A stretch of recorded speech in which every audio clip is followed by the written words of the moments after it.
Olá pessoal, meu nome é Eduardo, seja bem-vindo ao canal. Nesse vídeo eu gostaria de falar com vocês sobre 1984 e essas edições que eu tenho aqui, que são 4 edições.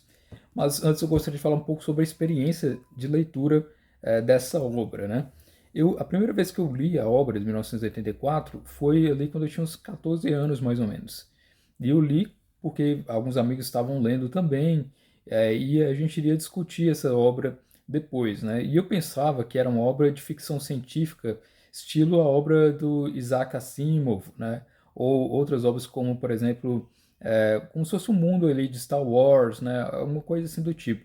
Então eu peguei a obra e li e fiquei surpreso, porque não é propriamente uma obra de ficção científica, é uma obra de distopia. O que que é distopia? Distopia é o contrário de utopia, né? Utopia seria um mundo ideal, um mundo em que se imagina que as coisas funcionam e que aquele universo ele é benéfico, ele é positivo. Isso é uma utopia. Enquanto que a distopia é um mundo em que as coisas não funcionam como deveriam ser. Normalmente são sistemas de opressão, sistemas autoritários, etc. Então aqui, nessa obra do George Orwell, 1984, nós estamos lidando com uma distopia. Existe nessa história um mundo em que as coisas são gerenciadas, são vigiadas e que existe ali um sistema autoritário que a todo momento está vigilante em relação aos indivíduos daquela sociedade, utilizando sempre vários meios de supressão do pensamento, seja editando textos ou apresentando notícias falsas ou mesmo apresentando narrativas para manter aquele tipo de sistema autoritário. Então a obra 1984 lida com isso, né? Com como que o indivíduo que começa a pensar dentro de uma sociedade autoritária e que não está aberta a deixar com que as pessoas pensem por si mesmas, como esse indivíduo lida e vive nessa sociedade, até o momento em que ele começa a contestar o próprio sistema em que ele vive. Então é bem interessante, né, nessa obra a forma como o autor vai colocando. A forma como ele escreve não é uma forma difícil de se entender, é uma forma parecida com textos jornalísticos, muitas vezes, na forma de escrita do George Orwell.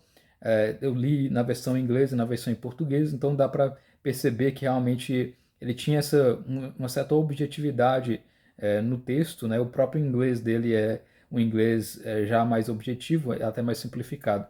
Mas enfim, eu li essa na primeira vez com os meus 14 anos e eu me senti um pouco aflito com essa leitura, né? Quando eu li essa obra ainda jovem, né? Porque eu pensava que seria uma obra ali para leitura de ficção científica e li a obra como uma distopia, né? E aí, ao terminar de ler o livro, eu me sentia bastante aflito, né, com a possibilidade disso aqui acontecer. Então, é justamente esse o meio com que você tem que entender a obra do George Orwell, né? Você tem que ler pensando na probabilidade de isso acontecer também na nossa realidade e pensar nas circunstâncias que você iria lidar com a sociedade da forma como está projetada em 1984. Então é bem interessante. Eu penso, por exemplo, que em uma sociedade como 1984, dificilmente eu iria sobreviver, né? Porque vocês percebem, eu tenho muitos livros aqui. Então talvez eu fosse um dos primeiros alvos aí de um mundo como 1984, né? Enfim, eu tenho essa edição da Companhia das Letras, na tradução de Alexandre Rubner e Heloísa Jean. Então, é essa edição em formato paperback, formato simples, né, que tem aqui a história. São cerca de 415 páginas.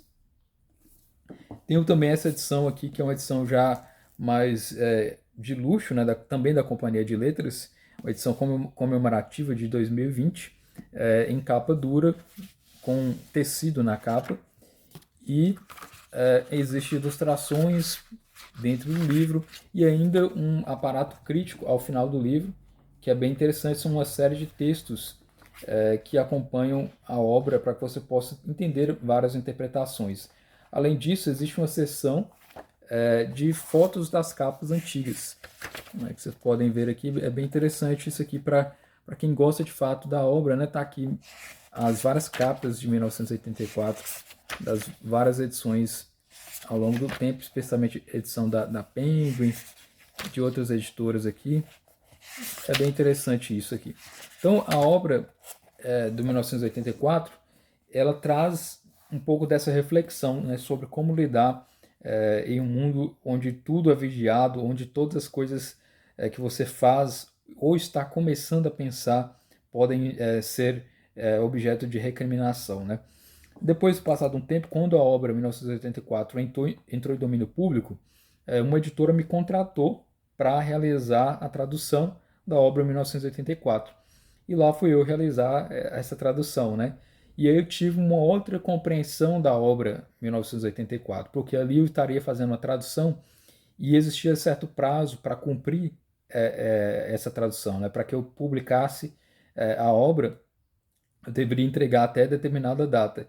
Então eu tive que meio que imergir, né? Ficar imerso no mundo de 1984 durante várias horas seguidas para cumprir esse prazo. Eu tive que ficar refletindo sobre as palavras que eram colocadas e também acabava refletindo sobre o próprio contexto, sobre o próprio mundo de George Orwell em 1984. E ao terminar essa tradução, eu estava realmente cansado, exausto mesmo, assim, psicologicamente, e também dentro da compreensão do próprio mundo, como eu falei, né? Então, é uma leitura que, de 1984, todas as vezes que eu fui ler, eu sempre ficava com essa sensação meio cansativa, né? De cansaço, como se eu tivesse corrido bastante, estivesse bastante cansado, assim, sabe? Enfim, também existe essa edição que eu tenho aqui, de 1984 em inglês, foi a edição que eu utilizei para realizar a tradução, né? Essa edição em capa dura, tem essa capa protetora, Dust Jacket, com todo esse acabamento aqui o próprio autor, o George Orwell, a capa, 1984, e aí a versão em inglês. Essa edição, né, é da editora Houghton Mifflin Harcourt, de Nova York, tá? 1984 aqui. Então, assim, é uma edição que, para você que quer entender a obra em inglês, vale a pena, edição padrão mesmo da obra. E o último exemplar que eu tenho, que eu adquiri, é essa edição de 1984 aqui do Clube de Literatura Clássica, que é uma edição que eu gosto bastante por ter um bom acabamento em termos estéticos, né? Tem aqui a capa dura, bem legal aqui o estilo. Todas as páginas têm essas bordas, né, que são colocadas. Opa, deixa eu colocar aqui. Tem essas bordas. E é uma versão bilíngue. Você tem acesso à edição em inglês aqui nessas laterais e aqui a versão em português. Então já é interessante, justamente pelo fato de você ter duas obras aqui. Você tem a versão original e a tradução, né? Então é uma edição bem interessante. Ainda vem com o tal do apêndice, né, os princípios da nova língua, o novo falar, né, o New Speak, com algumas ilustrações internas. Então é uma edição bem interessante. Você possa adquirir também e fazendo parte do Clube de Literatura Clássica, né? Então são essas edições que eu tenho. A obra 1984 ela tem que ser lida justamente com todo esse ponto, né? Até que ponto viver uma sociedade que é autoritária, uma sociedade que não vai valorizar o indivíduo, mas privilegia ou mesmo condiciona aquele indivíduo a viver em meio a uma coletividade de forma obrigatória e vivendo nessa coletividade abolir a sua individualidade, né? No sentido de que ele não tem a liberdade ali para ler o que ele quer, ou para escrever o que ele quer, ou para falar do jeito que ele quer. Enfim, é uma sociedade que é realmente distópica, né? E eu acho que é um livro que vale a pena. Ele não é propriamente um clássico grandioso, né? Um grande clássico da civilização ocidental. É uma obra que eu diria menor dentre os clássicos, né? Existem os grandes clássicos da civilização ocidental, Dante Alighieri, os Lusíadas, Homero, dentre outros. Existem os clássicos que são considerados na classificação aí de John Senior como good books, né, ou livros bons, mas é um livro que é interessante para que você possa entender todo esse sistema, né, um mundo distópico em que a sua liberdade está em jogo ali, né. É isso, espero que você tenha gostado desse vídeo. Se inscreva no canal se você não está inscrito ainda. Muito obrigado pela atenção e até nosso próximo vídeo.